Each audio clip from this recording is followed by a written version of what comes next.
When writing an essay, there are multiple methods of development for different types of essays. In this particular PowerPoint and video, I'll specifically focus on a narrative essay and a descriptive essay.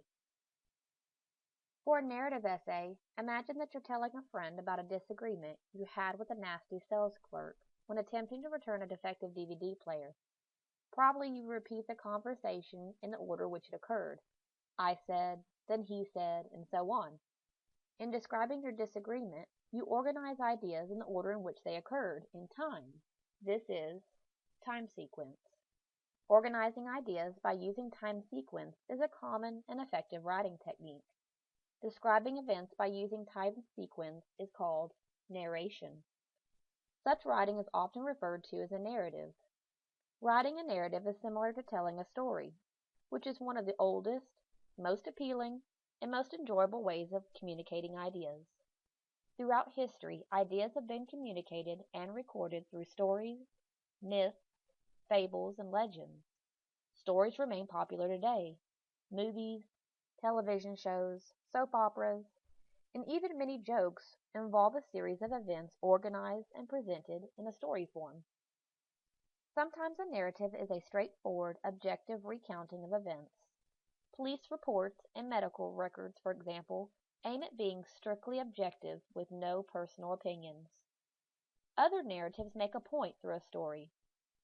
In narratives that you write for a writing class, you should be sure to make a point through the events you recount. Selecting a topic and generating ideas for a narrative essay means that you need to concentrate on a single event or experience. By choosing more than one event or experience, oftentimes there'll be too much information to allow the reader to be able to focus on what you're attempting to discuss. When generating ideas, make a list of events which sequence from first to last. Then make small notes about feelings or different sequences of the event. For example, I've created an outline of camping with friends at PK Lake. As I have created my outline, I added feelings in parentheses so that when I go back and I'm creating my first draft, I'm able to include these feelings and details to give the reader an idea of my viewpoint. For example, 1. Left Stephenville with camping gear. I was excited to get away. 2. I arrived at PK Lake. 3. I found a camping spot, but discovered unpleasant surprise at the spot with trash and lots of bugs, which had a feeling of disappointment. 4. We spent hours cleaning up, which had a feeling of frustration. We set up camp. We went swimming with friends and kids, which had a feeling of fun. We enjoyed 2 days with friends and family, and then we packed up and went home. In a narration, when writing your topic sentence, it should state the main point of your essay or your paragraph, depending on what you've been asked to write. Remember that writing topic sentences is basically an equation of the main purpose for your essay, the main idea of the paragraph, which is basically you're identifying the experience you're writing about, and then you must have a viewpoint or attitude toward the experience. For example, suppose you were writing the essay that we were outlining a few moments ago about the camping trip to PK Lake. Your thesis statement would express the main purpose for the essay in the introduction paragraph, including an attitude toward the event. Then, when writing body paragraphs, your topic sentence would ensure that the main purpose for the essay is included. It would identify the experience you're writing about in the paragraph, and then a viewpoint. For example, for my body paragraph number 1, I might put this as a topic sentence. My camping trip to PK Lake was an emotional adventure, including our trip to and setting up the camping spot. So, I have identified the main purpose for the essay, which was writing about the camping trip to PK Lake. The main idea for the paragraph is as I'm narrating my experience, I talked about the trip to PK Lake and then setting up at the camping spot. And then I expressed my viewpoint and attitude, which was an emotional adventure. When going back to the outline, you can see I had several different feelings. There was a feeling of frustration and disappointment when arriving. However, those feelings were changed as the event carried on into a fun-filled, relaxing event. So that's why I went ahead and put my viewpoint, particularly for this example, as an emotional adventure. It wasn't strictly just fun and it wasn't strictly just disappointing. It was a combination of both. A second type of essay that you might be asked to write by an instructor is a description essay. A description essay creates an impression and helps the reader visualize the subject. When writing a description essay, you need to make sure that you include a dominant impression. A dominant impression is the overall feeling or attitude toward the topic. Oftentimes, when you're writing an essay and not just a paragraph, your dominant impression is going to be inside of your introduction paragraph. So you have your 5 paragraphs for your 5-paragraph essay. Your dominant impression is located in the introduction. You have your 3 body paragraphs and then your conclusion.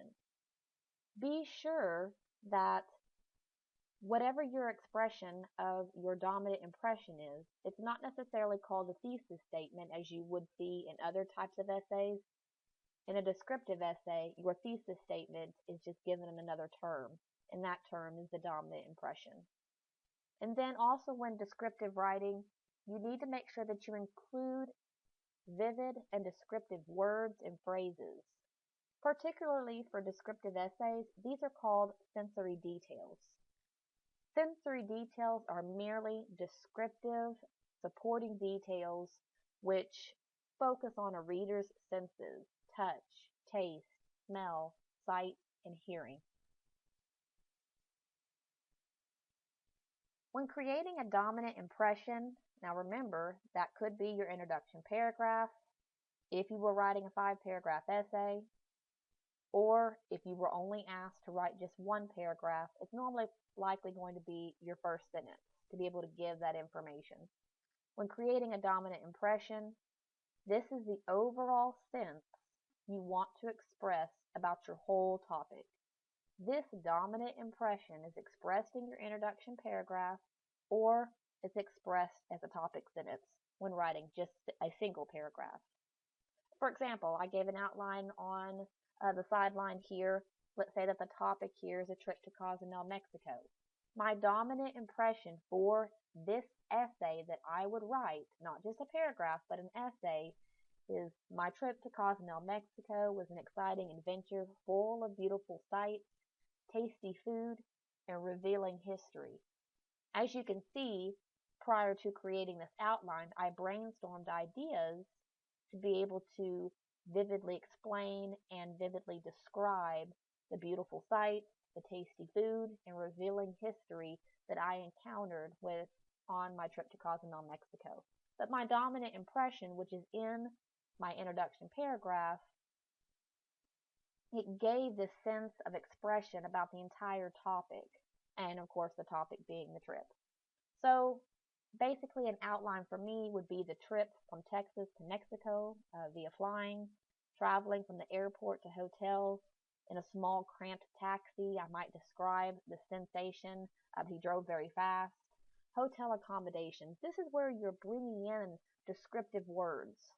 Okay, descriptive words are basically adjectives that are describing nouns, or adverbs, which are words that describe verbs. And so in my hotel accommodations, I would talk about the beautiful hotel with my ocean view from the hotel room, the beautiful blue Caribbean Sea. I would talk about the sounds that I hear. If I were in our hotel room, I'd be able to hear the waves crashing upon the shore. I could talk about the hotel room in a spatial arrangement, where things are located within our room, the beautiful accommodations of the hotel in itself, the restaurants that are included, the many pools that were there, the miniature golf course that was there. Also, I could go down and talk about snorkeling and visiting a lighthouse. And then last, I would go into visiting the San Garbucios ruins. All of these events being described in a description essay would always go back to my dominant impression. Remember, your dominant impression is basically your thesis statement for a description essay. And then as I'm writing, I have to be as descriptive as possible. I have to create that picture in my reader's head of what did I see, what did I taste, what did I hear, what did I feel. Um, all of these sensations have to be conveyed strictly through your words. You don't have the ability to gesture to your reader. You don't have the ability to be able to convey these words through a face-to-face communication. Your words have to be descriptive enough to give your reader relevant information and sufficient information to describe that dominant impression of the event or experience that you are writing about. So, developing and selecting details for a descriptive essay. All your details in a descriptive essay or paragraph, remember, it must be relevant. It has to be tied to what you express in your dominant impression. Plus, using sensory details. It's got to paint that mental picture in your reader's head of the topic. You might begin by brainstorming a list of all the details you can think of that describe your topic or support your dominant impression. Remember the timeline we just looked at a moment ago. I went through all the events that had occurred for that trip to Cozumel that backed up the wonderful adventure that I had. I don't want to go the opposite direction and talk about negative aspects of the trip because that does not support and neither is it relevant to my dominant impression. You can write a descriptive essay that talks about, and a descriptive essay that talks about a negative trip or a negative viewpoint or a negative attitude. You just need to express that in the dominant impression, and then you have to hit that negative element through those ideas and through those sensory details. It's basically persuading your reader and describing to them what you said all along in that dominant impression. Then review your list, looking for patterns among details and relevance to the topic. That's very important. And be sure to eliminate details that do not support the dominant impression. If it doesn't relate to that dominant impression, then it's not relevant. Do not include that in your writing. It's excessive and you're likely going to confuse your reader because you merely have your words that you have written to be able to convey your ideas and your details. You need to be able to use transition words for descriptive paragraphs for essays. There's normally two types of arrangements that are used for descriptive essays. One is a spatial arrangement, being able to describe some of these words for transitional words that are used at the very beginning of a sentence: above, below, under, over, behind, in front of, and the rest you can see there. And then a different type of arrangement would be least to most or most to least arrangement.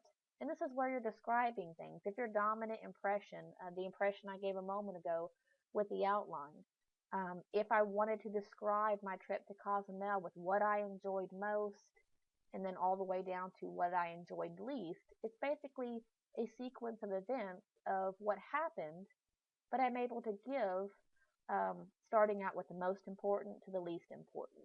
Still, they're all important. They give to that dominant impression, what's described in your introduction paragraph, and you can use some of these words such as most, above all, especially, particularly, and more that you see there. These two types of essays are very common when you are writing at a university level. Oftentimes, you're being asked to describe an event, whether you're in a history class and you're having to describe an event of the Civil War, whether you're in a government class and you are having to describe multiple levels of federal or state policymaking. These types of essays are very common, and you need to become familiar with these types of essays, and likely you're already strong at being able to narrate an event or an experience and or describe.